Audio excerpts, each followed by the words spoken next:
Oke, Bang Suardin, ini adalah season kedua kita nih untuk tahun 2025. Ini adalah awal perbincangan kita, obrolan pinggiran yang dimulai pada tahun ini 2025, dan di episode kali ini kita akan berbincang-bincang sederhana Bang Suardin terkait dengan hal yang hari ini sering dibahas hampir di sosial media dan di beberapa berita-berita online selalu memberitakan tentang KNPI, Bang. Nah, saya tidak tahu Bang ya, apa sih itu KNPI dan mengapa hari ini banyak orang yang menginginkan KNPI itu, Bang. Bisa sedikit ini kan Bang, di-share kepada teman-teman. Apa sih itu KNPI, Bang?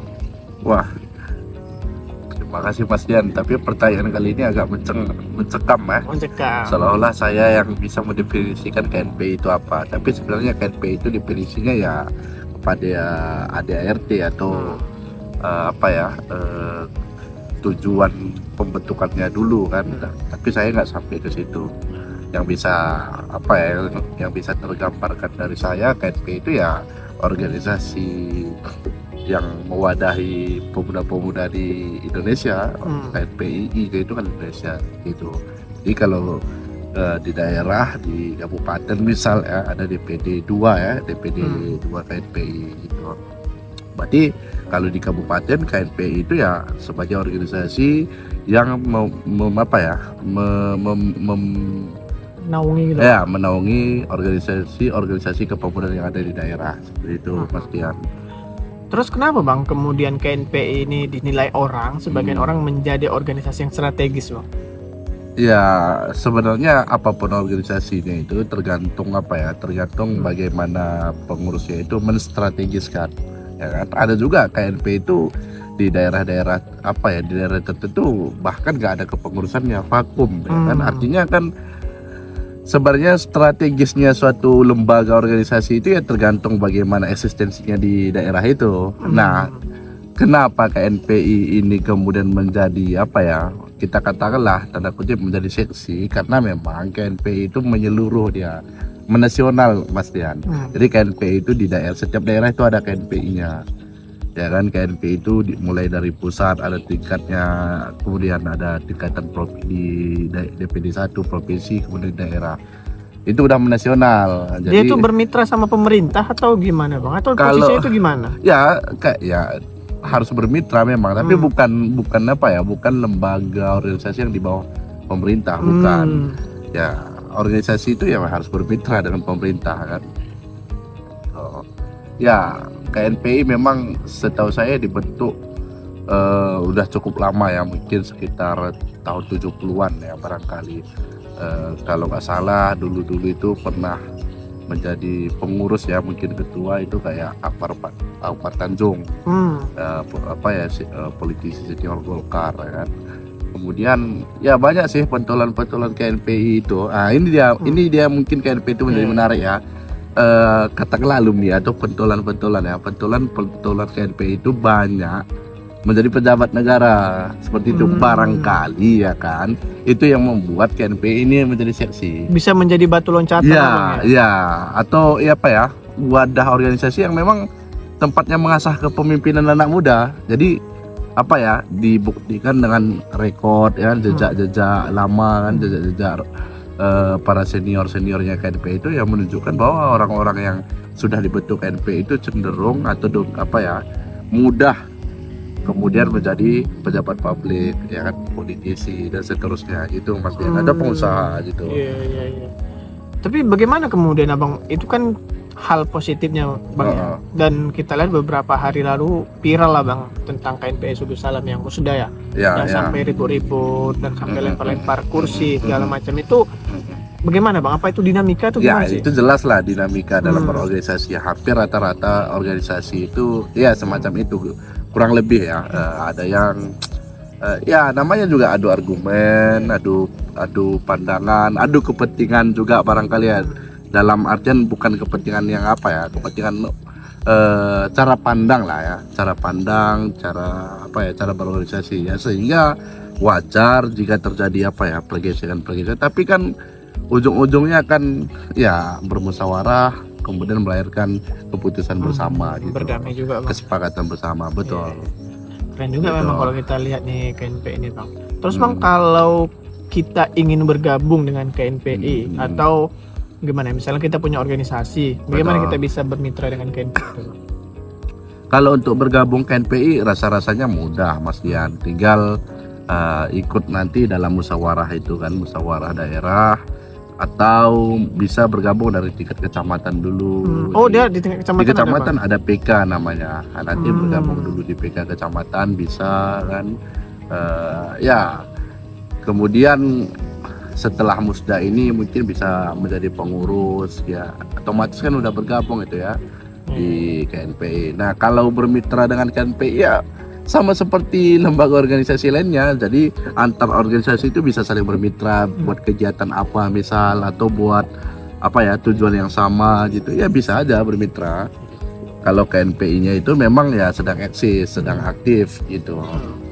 Nah, ini yang menyambung tadi, Bang, masalah aktif nih, Bang. Kan kalau kita lihat ya, mungkin saya pribadi di tahun 2024 lah hampir tidak melihat gerakan-gerakan dari KNPI, sehingga ketika muncul isu KNPI saya bertanya apa sih KNPI ini, seperti yang menjelaskan tadi. Nah, kedepannya nih, Bang, Abang lihat apa sih yang harus dilakukan KNPI ke depannya, Bang? Ketua terpilih lah umumnya, Bang.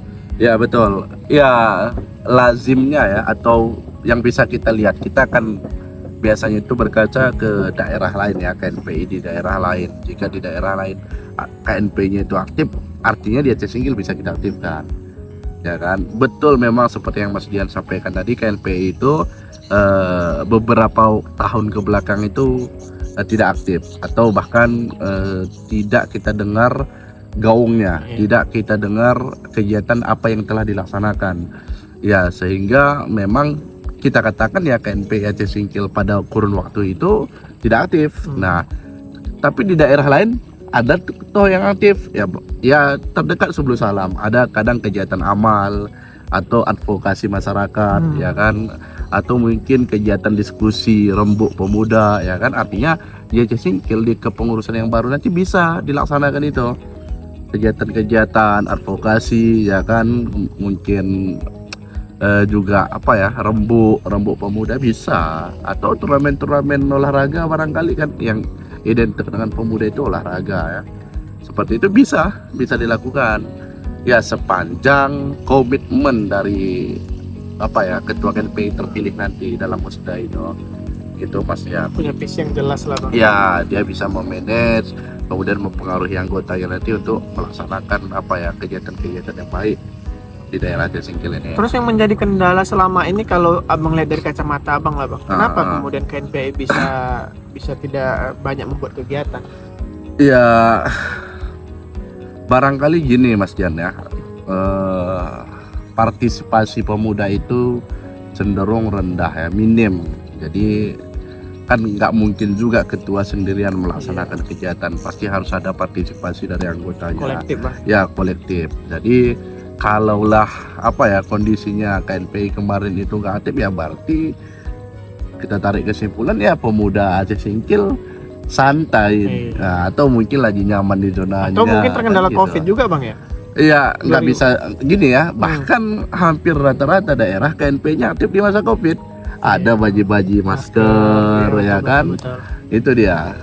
Jadi memang secara kolektif harusnya itu memang digerakkan, nggak bisa sendirian dia. Nah, ada sebenarnya hal yang harus apa ya, hal yang harus kita soroti secara tajam ya kan, secara apa ya, secara sporadis ya barangkali. Ya barangkali KNPI ke depan ya, KNPI Aceh Singkil ke depan, pengurusnya itu memang harus apa ya, diisi oleh orang-orang yang memang jiwa keorganisasinya itu tinggi ya kan, kemudian semangat berorganisasinya itu ada ya kan.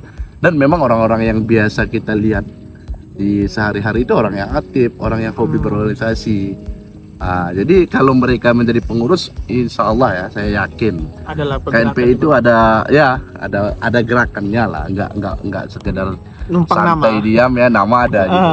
Itu yang menjadi ini, Bang ya. Nggak sekedar numpang nama, ada dia sebagai pengurus, bahkan bikin sekjennya ya, nanti numpang nama dia ketika sudah apa, nggak ada kegiatan, nggak ada apa ya, nggak aktif ya barangkali gitu.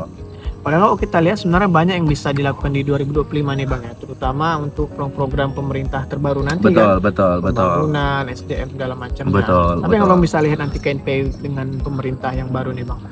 Ya, sebagai mitra ya, KNPI ke depan mestinya bisa sebagai mitra ya kan, karena kita percaya ya, kita yakin bahwa ada program-program pemerintah yang barangkali perlu dibantu oleh lembaga swadaya masyarakat termasuk KNPI.